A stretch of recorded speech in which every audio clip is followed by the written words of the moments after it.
pernah dia bunuh para pekerja yang diupah. Sebagian orang tidak peduli dengan peperangan. Dia tidak merangi kaum muslimin, dia bekerja. Jangan dibunuh itu para pekerja. Sebagian mereka bekerja di kebun-kebun, sebagian mereka diupah. Allahu Akbar. Sekarang tidak. Subhanallah. Mereka sandera siapa? Para pekerja-pekerja asing, non-muslim mereka sandera. Turis-turis mereka sandera, bahkan mereka bunuh. Agama siapa yang mengajarkan demikian? Subhanallah. Ini perintah Rasulullah. Kata Rasulullah kepada Khalid, jangan sampai engkau bunuh seorang wanita ataupun kau bunuh para pekerja. Subhanallah. Berapa banyak pekerja-pekerja yang mereka habisi. Tidak ada kaitannya dengan mereka sama sekali. Ya. Ikhwatul kiram rahimakumullah. 2 menit lagi waktu Isya. Kita padakan sampai di sini.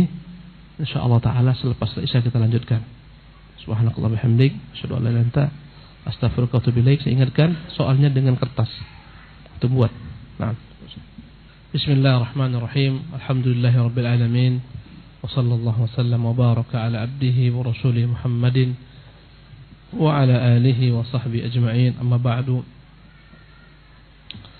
Ya hayyu ya qayyum bi rahmatika astaghithu aslih li sya'ni kullahu wa la takilni ila nafsi tarfata 'ain. Rabbi shrah li sadri wa yassir li amri wa hlul 'uqdatam min lisani yafqahu qawli. Para jemaah yang dimuliakan Allah Subhanahu wa taala.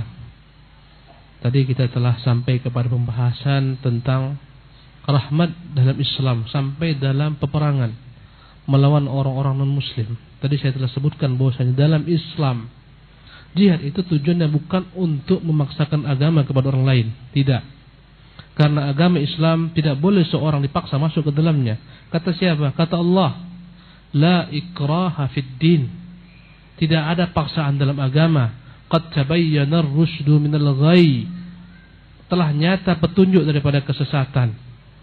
Ya, dan bahkan berbagai macam bentuk ragam agama ini adalah ketentuan kauni Allah. Dia yang telah menciptakan manusia memiliki agama yang berbeda-beda sebagai ujian satu sama lainnya.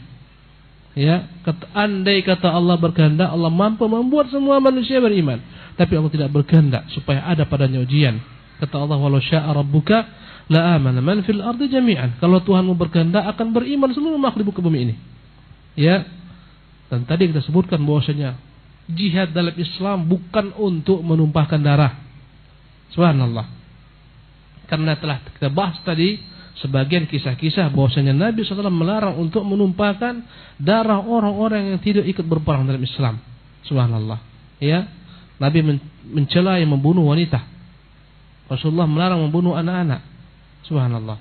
Demikian juga para khulafaur rasyidun. Ya, setelah Rasulullah sallallahu alaihi wasallam, Abu Bakar Siddiq memberikan wasiat kepada para jenderalnya, para petingginya ketika mengutus mereka ke Syam ya untuk berjihad. Dan ingat, dalam Islam jihad itu disebabkan karena kezaliman orang-orang yang ingin melarang manusia memiliki kebebasan dalam memilih agama Islam. Untuk itu ditegakkan jihad. Kenapa Rasulullah memerangi orang-orang Romawi? Jawabannya karena mereka menghalangi manusia untuk bebas memilih keyakinan mereka sendiri. Setiap orang punya hak ajazi untuk memilih keyakinan sendiri. Ya, tatkala ada orang-orang yang memeluk Islam dengan fitrah yang lurus, terhalangi, dizalimi, karena itu ditegakkan jihad. Subhanallah. Untuk menumpas kezaliman, itulah tujuan jihad dalam Islam. Subhanallah. Ya. Kenapa Rasulullah memerangi orang-orang Quraisy? Karena mereka menghalangi orang-orang untuk masuk Islam. Karena mereka menghalangi kaum muslimin untuk masuk ke rumah Allah Subhanahu wa taala.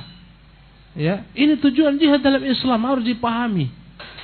Untuk memberikan kemerdekaan bagi siapapun orang untuk memilih agama ini, jangan dihalangi. Subhanallah. Dan jangan ada kezaliman yang melarang orang untuk memilih agama fitrah ini. Ketika ada yang menghalangi, ketika ada yang melarang, ketika ada yang menyerang, ketika itu diperintahkan untuk jihad. Subhanallah. Apa kata Abu Bakar Siddiq ketika mengutus para pasukannya ke Syam? La taqtulu sabiyan. Jangan pernah bunuh anak-anak. Dan lihat kata-kata jihad sekarang yang diplesetkan. Siapa yang menjadi target? Tak pernah dibeda-bedakan mereka. Anak-anak, orang tua, perempuan, entah siapa. Bahkan dirinya pun hancur dalam bom-bom bunuh diri yang mereka anggap jihad, yang mereka anggap itu jalan daripada syahid menuju surga Allah Subhanahu wa taala. Itu bukan daripada Islam. Subhanallah. Orang kafir pun yang tidak berperang melawan kaum muslimin dilarang untuk dibunuh. Sebagaimana kata Rasulullah SAW kepada Khalid, la taqtulanna imra'atan wala asifan, jangan kau bunuh wanita, jangan kau bunuh para pekerja-pekerja. Sedangkan orang mereka bekerja, bukan berperang, jangan dibunuh karena mereka tidak angkat senjata. Kata Abu Bakar kepada para pasukannya, kepada para komandan pasukan, la taqtulu sabiyyan wala mur'atan wala hariman. Jangan engkau pernah bunuh anak kecil. Jangan bunuh wanita, jangan bunuh orang tua. Karena mereka orang-orang yang tidak punya campur tangan dalam perkara musuh kaum muslimin. Subhanallah. Dengan pedang-pedang mereka adalah orang-orang tidak berperang. Demikian juga Umar ketika menjabat sebagai khalifah mengganti Abu Bakar Siddiq radhiyallahu tabaraka anhu. Sebagaimana oleh Salamah bin Qais berkata Umar, la taqtul imra'atan wala sabiyyan wala syaikhan hariman. Sama. Jangan kalian coba-coba bunuh wanita, anak-anak, orang-orang tua. Subhanallah. Ya. Bahkan Abu Bakar melarang untuk membunuh para pendeta-pendeta. Subhanallah. Ruhban dalam bahasa Arab adalah para pendeta-pendeta yang mereka sibuk dalam rumah-rumah ibadah mereka, menyembah Tuhan mereka. Ya, yang mereka tidak campur tangan dengan urusan peperangan, memerangi kaum muslimin. Ya. Abu Bakar melarang untuk membunuh para pendeta fi sawami'ihim, dalam rumah-rumah ibadah mereka, jangan diganggu. Allahu Akbar. Jangan diganggu, mereka tidak ada kepentingan dengan peperangan. Subhanallah. Itu orang non-muslim. Dan ini menunjukkan jihad bukan menumpahkan darah tujuannya, tapi menghilangkan kezaliman. Subhanallah. Atas orang-orang yang ingin memilih agama fitrah, agama Islam.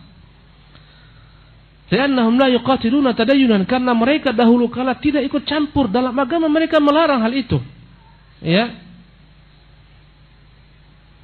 Berkata Umar radhiyallahu tabaraka anhu kepada para pemimpin pasukan perangnya, ittaqullaha fil fallahin.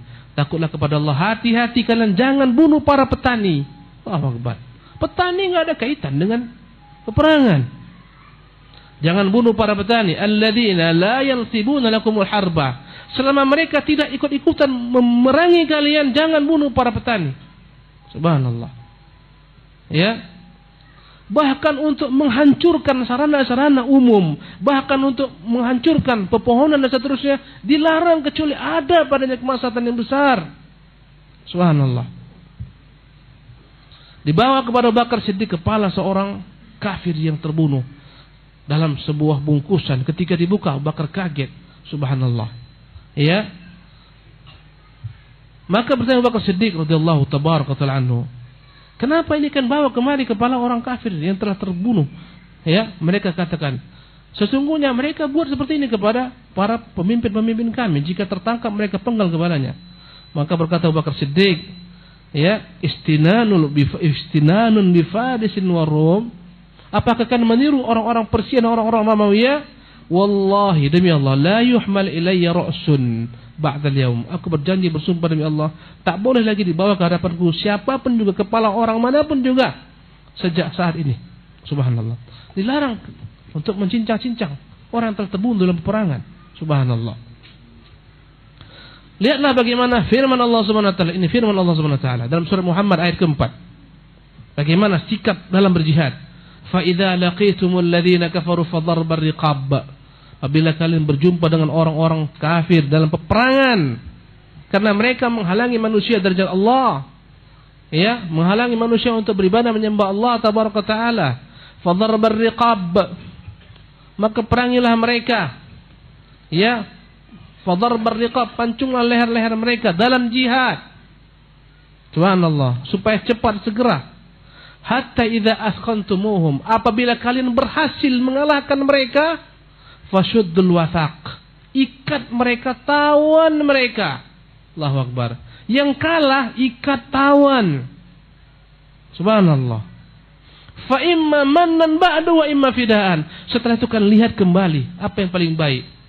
Tawanan ini diapakan? Apakah diberikan baginya mannan, diberikan kepada kebebasan? Dan Rasulullah pernah bebaskan sebagian tawanan perang tanpa ada sama sekali bayar apapun juga. Wa imma fidaan. Dan boleh juga pemimpin memilih orang ini akan keluar jika ditebus oleh keluarganya. Enggak ada kezaliman. Dalam perang Badar, bahkan ketika Rasulullah perintahkan para sahabat untuk berbuat ihsan, berbuat kebaikan kepada para tawanan perang. Sampai-sampai mereka makan, ya, tawanan perang makan lebih nikmat daripada apa yang dimakan para sahabat, karena mereka ingin memuliakan tawanan-tawanan perang Rasulullah sallallahu alaihi wasallam. Allahu Akbar. Ikhwatul kiram rahimakumullah. Kenapa muncul paham radikal? Ya, subhanallah. Kenapa ada muncul sifat ekstrim? Dan wallahi sebenarnya yang namanya pemahaman radikal ini bukan hanya monopoli orang Islam yang keliru dalam memahami agamanya.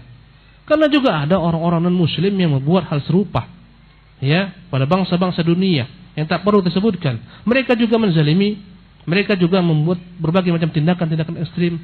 Jadi ini bukan monopoli Islam dan kaum muslimin. Itu satu hal yang harus dipahami. Ya, mereka juga sebagian daripada umat-umat di luar Islam, mereka juga memiliki sifat ekstrim, menghabisi, membantai manusia, subhanallah, atas nama agama mereka.